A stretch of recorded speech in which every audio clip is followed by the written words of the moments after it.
Oh, the dynamic between the couple was so rife with tension and conflict, it was almost palpable, like, almost visceral for me when they would get into the fights, I would just my heartbeat would raise, I'd get, grasping my own hands, just hoping that there would be some relief, and there was.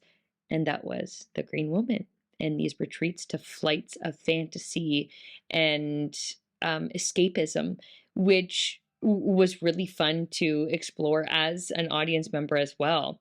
And I think the filmmakers, in terms of the writing and in terms of the direction, it that swirl of confusion that started to build of what's reality and what's not was really committed, and I could truly invest in both worlds.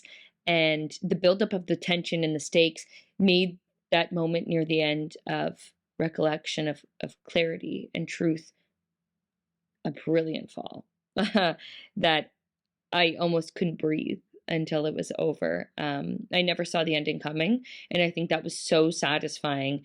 And it was that satisfying due to the continuing raising of the stakes, the continuing cycle of what felt like abuse, and the acting was just done with conviction and groundedness. So overall, a really effective film. My first thought is there's a lot of animosity within this couple. She seems to be extremely against his career as a writer. He seems to be aimless without direction. One note I thought was funny that I noticed he wears this National Sarcasm Society shirt, which is ironic because he's very sarcastic. And her focus on his lacking has made her not the best partner as well. And, at times it seems like she may be cheating on him. I'm feeling that air very much so throughout. That seems to be a reoccurring theme of her sort of disappearing for days or being all caught up in work. This person named Lloyd seems to be a bane of their existence within the home. So I knew that this would come back around in some way, shape, or form. Then this green woman is brought on, and it seems like she's always coming around when he's in a stint of alcohol or brought on by, a heavy drinking. Um, she comes and goes as she pleases. And in a way, she's guiding him to something. Mary's character, and I'm sure this was purposely done, but is extremely unlikable.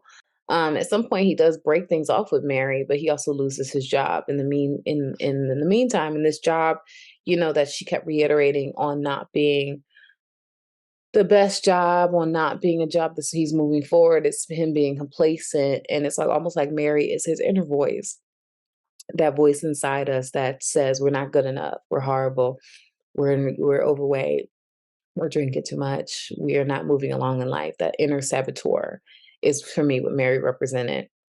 In almost the green woman now I see as a manifestation of his guilt, but I'm like, what is he guilty for? He didn't cause the car crash. He didn't cause her to cheat on him. Is he guilty because he hasn't moved past this tragedy? Maybe he feels guilty that he drove her to another man. It does make me think, what is he apologizing for? But in him apologizing, he is finally allowing her to go rest. I think the overall arching theme is, to avoid your inner saboteur and not become a slave to its thought process, and then also to really watch your drinking. I thought it started off with a really interesting premise. It kept my attention throughout the entire film. It maintained a sense of mystery to it, which I always appreciate. And I like that it really kept that going throughout the entire film. The intrigue here never really let up. It never really stopped or diverted. I really like the dynamic between the two leads.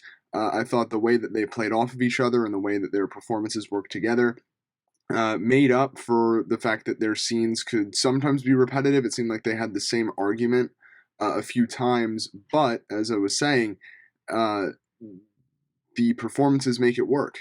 I think that their dynamic together is great, and I think it really helps the film, really helps elevate the film. Additionally, I like the contrast between the nature of the conversations with Mary and the conversations with the Green Woman. It's a totally different vibe, and I think that's a very deliberate choice, and one that I think is helping the film quite a bit. And then, of course, there's the ending to talk about, which I thought it did a good job of recontextualizing the entire film, kind of uh, putting a new spin on it, putting it in a different perspective. And if I went back and watched it again from the beginning, I'm sure that I'd pick up on smaller things as I went along, which is something you always want to see out of a good twist. This is an interesting take on overcoming pain. I was surprised by how events take place, and I quite enjoyed the end. It's mysterious and dramatic, and a lot of intense arguments happen between this couple that amazingly never happened. And just how the audience is able to find out about this is so clever and so sensible. It's a very real, tangible tragedy taken and mixed up with a green woman that was, interestingly enough, not the one made up. It is a very nice, smooth transition, and this woman is cheering for the main character and ultimately gets him off the couch and literally uplifts him. I really enjoyed this. It was very nicely performed. The special effects were so cute and unassuming. It was very, very entertaining, and I love the "All by Myself" song by the sock puppet. That was a nice, very cute, adorable element of the movie. I loved the makeup, the costume, just the personality, the facial expressions, the voice.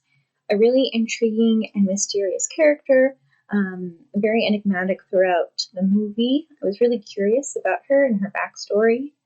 I could never tell if she was real or a figment of the imagination or something else until the very end. And overall, I think the Green Woman as a character was really, really great. I really like the makeup effects on her body. I think it looks really good. So like the tattoo on the eye and everything. And I think the actress who plays her is very charismatic and funny and has some of the best moments in the movie. Yeah, overall it's pretty solid, well made, limited locations but useful with the limited locations they have. The main guy, he's a pretty good actor.